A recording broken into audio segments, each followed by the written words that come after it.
అందరికీ welcome back to my channel Pallis world. I hope you're all doing good. నేను కూడా చాలా బాగున్నాను. సో ఆల్రెడీ థంబ్నెయిల్ చూసేసిండ్రు కదా. ఇవాళ వీడియోలో నేను క్యారెట్ హల్వా చేయబోతున్నాను. నేనైతే ఒక 7 మెంబర్స్కి చేయాలి. అంతమందికి క్యారెట్స్ గ్రేట్ చేయడం అనేది చాలా కష్టం. సో ఇది క్యారెట్స్ గ్రేట్ చేసే అవసరం లేకుండా ప్రెషర్ కుక్కర్లో చేసే మెథడ్ అనమాట. నేను ఇది ఆఫ్కోర్స్ యూట్యూబ్లోనే చూసినాను. కొంచెం సింపుల్ రెసిపీ అనమాట. అది చూసి చేస్తున్నాను. సో మీతో కూడా షేర్ చేస్తాను. So let's begin. కిచెన్లోకి అయితే వచ్చేసినాను. ఇంకా క్యారెట్ హల్వా స్టార్ట్ చేసేద్దాం. యాక్చువల్గా అయితే రెడ్ క్యారెట్స్ తో చేస్తే ఇంకా బాగుంటుంది. బట్ నేనైతే ఈ క్యారెట్స్ తీసేసుకున్నాను. షుగర్ మామూలుగా మేము ఇంట్లో వాడడానికి అయితే బ్రౌన్ షుగర్ వాడతాం, కానీ స్వీట్స్ చేసేటప్పుడు ఎస్పెషల్లీ ఇండియన్ డెజర్ట్స్ చేసేటప్పుడు అయితే నేను వైట్ షుగరే వాడతాను. ఆ తర్వాత కోవా తీసుకున్నాను అనమాట. ఇది అన్స్వీటెండ్ కోవా అనమాట. కోవా వేస్తే చాలా చాలా మంచి టేస్ట్ వస్తుంది కదా. సో ఇది ఇక్కడ మాకు ఇండియన్ స్టోర్లో అవైలబుల్లో ఉంటే నేను ఇది తీసుకున్నాను అనమాట. హల్వా ప్రాసెస్లోకి వచ్చేస్తే ఫస్ట్ అయితే నేను క్యారెట్స్ని పీల్ చేసేస్తున్నాను.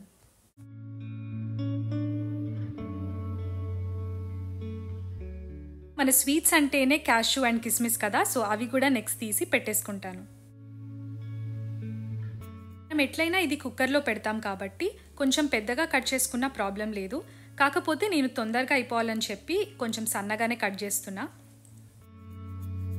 కొందరైతే ఫుల్ క్యారెట్స్ కూడా వేసేస్తున్నారు అనమాట.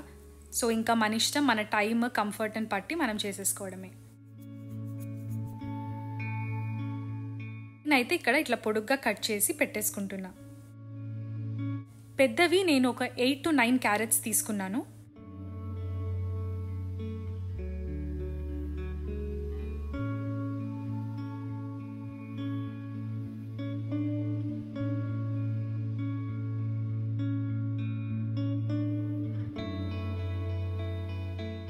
ఇక్కడ క్యారెట్స్ కటింగ్ కూడా అయిపోయింది.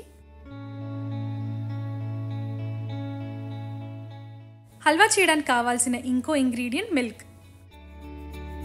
ఫస్ట్ కుక్కర్లో నేను నెయ్యి వేసేసుకున్నాను. నెయ్యి అనేది మనం ఫేజెస్గా వేస్తూ ఉండాలన్నమాట. సో ఫస్ట్ అయితే నేను కాజు ఇంకా కిస్మిస్ ఫ్రై చేసుకునే అంత నెయ్యి వేసుకున్నాను.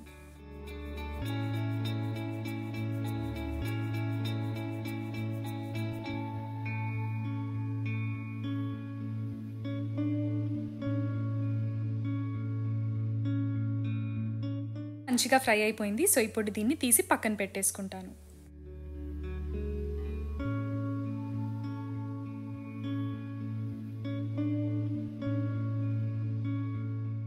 కిస్మిస్ కూడా వేసి ఒకసారి ఫ్రై చేసేస్తా.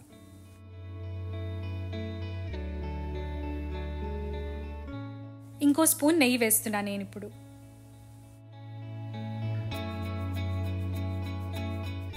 ఇవి కూడా మంచిగా అయిపోయినాయి. సో ఇది కూడా మళ్ళీ తీసేసి పక్కన పెట్టేసుకుంటా. ఇప్పుడు ఇంకో ఫుల్ స్పూన్ నెయ్యి వేసేసుకున్నాను నెక్స్ట్ క్యారెట్స్ ఫ్రై చేయడానికి.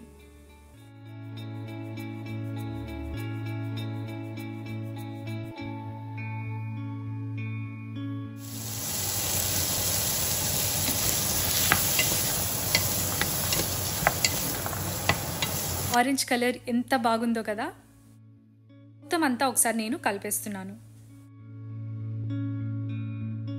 తర్వాత మనం కుక్కర్ పెడుతున్నా సరే ఫస్ట్ అయితే కొంచెం సేపు మనం మూత పెట్టేసి దీన్ని సాటే చేయాలి.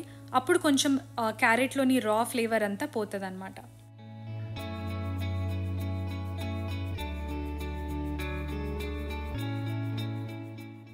నెక్స్ట్ ఇక్కడ నేను ఆల్మోస్ట్ ఒక 2 కప్స్ దాకా పాలు తీసుకున్నాను. అది వేసేసుకుంటున్నాను. ఇంకా మూత పెట్టేసి ప్రెషర్ కుక్ చేసేస్తా. క్యారెట్స్ క్వాంటిటీ బట్టి 1 కప్ షుగర్ అయితే ఫస్ట్ తీసుకున్నాను. మూత పెట్టేసుకొని నేను ఒక 2 విజిల్స్కి కుక్ చేసేసుకున్నాను. విజిల్స్ వచ్చేస్తే తీసి పక్కన పెట్టేసినాను. అది చల్లగైన తర్వాత ఇంకా మ్యాష్ చేసేసుకున్నాను. ఇక్కడైతే ఒకటి నేను క్యారెట్ తీసి చెక్ చేసుకున్నాను. మంచిగా మెత్తగా అయిపోయినాయి. సో ఇక్కడ మ్యాషర్తో మ్యాష్ చేసేసుకోవాలి.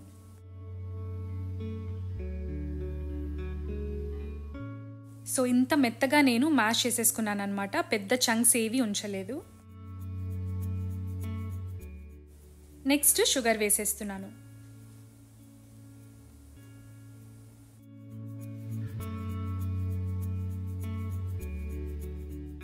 షుగర్ వేసినప్పుడు అది కరిగి ఎట్లయినా లూజ్ అయిపోతుంది కదా.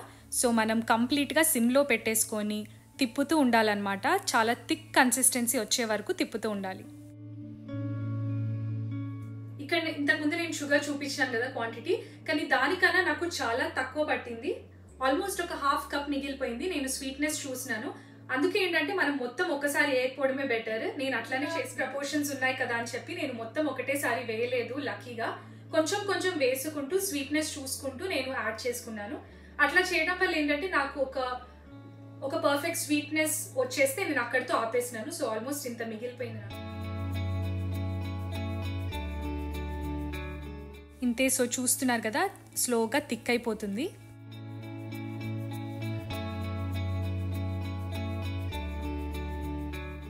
అంతా దగ్గర పడ్డ తర్వాత ఇప్పుడు నేను కోవా వేస్తున్నాను. ఇది కూడా మన ఇష్టం, మనకి ఎట్లాంటి కన్సిస్టెన్సీ కావాలో అంతవరకు కోవా వేసుకోవచ్చు. నేను ఇప్పుడు యూజ్ చేసింది అన్స్వీటెండ్ కాబట్టి ప్రాబ్లమే లేదు.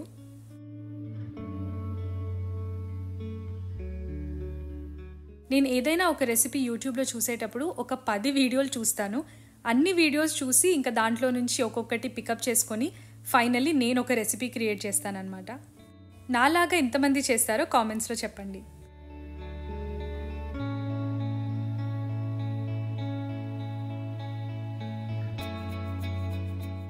ఒక స్పూన్ యాడ్ చేయొచ్చు అనిపించింది, సో నేను ఇంకొకటి వేస్తున్నాను. ఈ ప్రాసెస్లో నేను ఇంకొక స్పూన్ నెయ్యి కూడా యాడ్ చేస్తాను, కానీ అది రికార్డ్ చేయనట్టున్నా. సో ఎనీవే లాస్ట్లో స్పూన్ కోవా కూడా వేసేసినాను కదా. ఇప్పుడు మనం ఫ్రై చేసుకున్న క్యాషూ అండ్ కిస్మిస్ కూడా వేసేస్తున్నాను.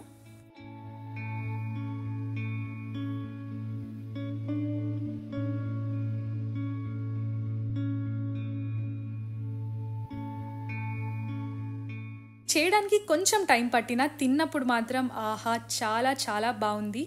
స్వీట్స్ ఎక్కువ ఇష్టపడని నేనే చాలా మంచిగా ఎంజాయ్ చేస్తూ తిన్నాను ఇది. స్వీట్ లవర్స్ మాత్రం ఈ రెసిపీ తప్పకుండా ట్రై చేయాల్సిందే. క్యారెట్ హల్వా అయితే రెడీ అయిపోయింది. వీడియోని కంప్లీట్గా చూసినందుకు చాలా చాలా థ్యాంక్స్. సో సబ్స్క్రైబ్ చేసుకొని వాళ్ళు ఉంటే తప్పకుండా సబ్స్క్రైబ్ చేసుకోండి. నాకు తెలిసి నేను ట్రై చేసే రెసిపీస్ అన్నీ కూడా మీతో షేర్ చేసుకుంటాను.